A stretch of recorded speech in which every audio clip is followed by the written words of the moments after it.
Hi Morgan, this is Travis from Swap Batting Cages, and we're going to go over your video here from the other day. And for now we're going to play the video on the left hand side, which is where we were at the first time we came in here actually. We're going to take a look at this swing just for a couple more.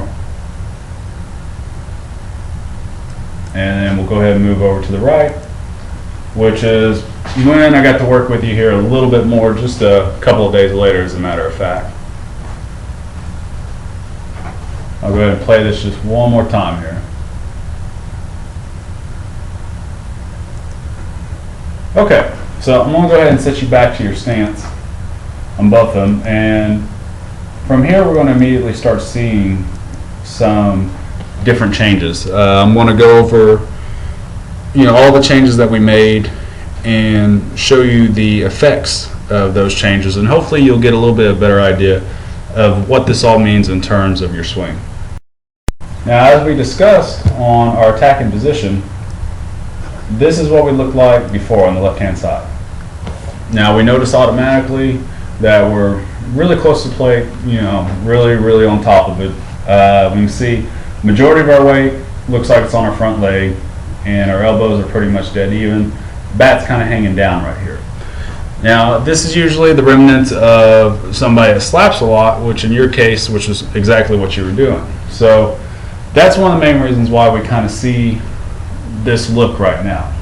So we'll go over to the right hand side and make a comparison here. Now, the subtle differences of this is, for one, we've got you a little bit more widened out here, and we got your base a little bit more even now. Instead of us being closed off and on top of the plate, we got you back off the plate and got you to be even with our feet.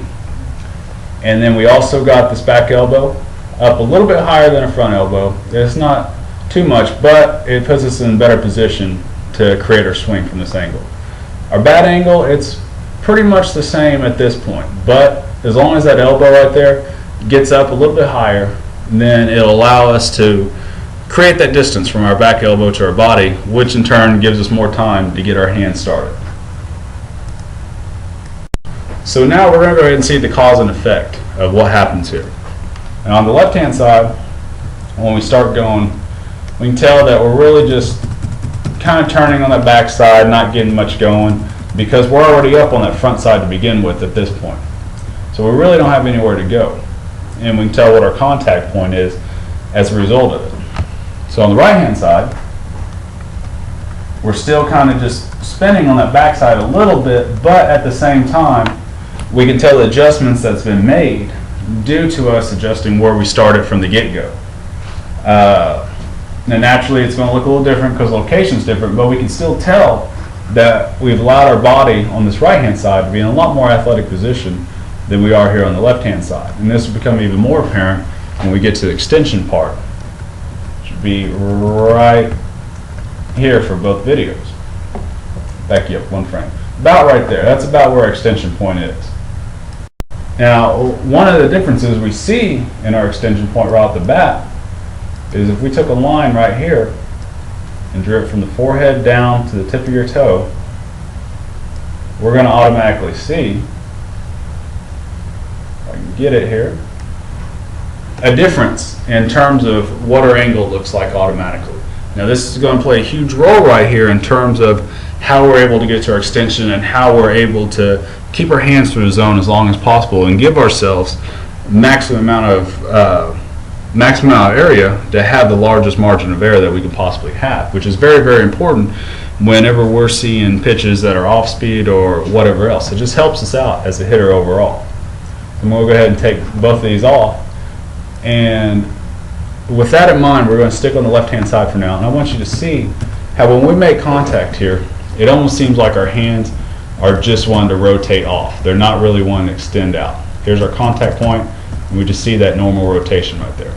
Now a lot of that's caused whenever we get too far out over that front foot right there, and that's kind of what our swing was leading us to because of where we were starting from the very beginning. Okay, so I widen out the right hand side here a little bit, so this way we can kind of see a little bit more of what I'm talking about here. Now on this right hand side, whenever we get to our contact point, which is right here, we look excellent. And as you can tell automatically, that helps us because in terms of where our body's positioned in the midline point, and we're kind of allowing ourselves more room to breathe here, you can tell automatically that allows us to get our extension point a lot easier, to where we're not necessarily coming across our body early on, as we can see on the other side right here. That happens. So, in closing, pretty much, Morgan, is that our swing right here on the right hand side is going to be ideal, and this position right here is going to help you get your contact point down a lot easier. It's good to find a point to where you're starting at that makes the rest of your swing as efficient as it possibly can be. So again, we want back off the plate a little bit, right where you're at, be a little bit more even, just like we are right here, so that way when we load and come to this point, we can have a little bit more flow and we can be a little bit more efficient. Now we'll adjust a couple other things, not very much, we just got to work on our force a little bit more, but that'll come in time. Until then, I will see you later.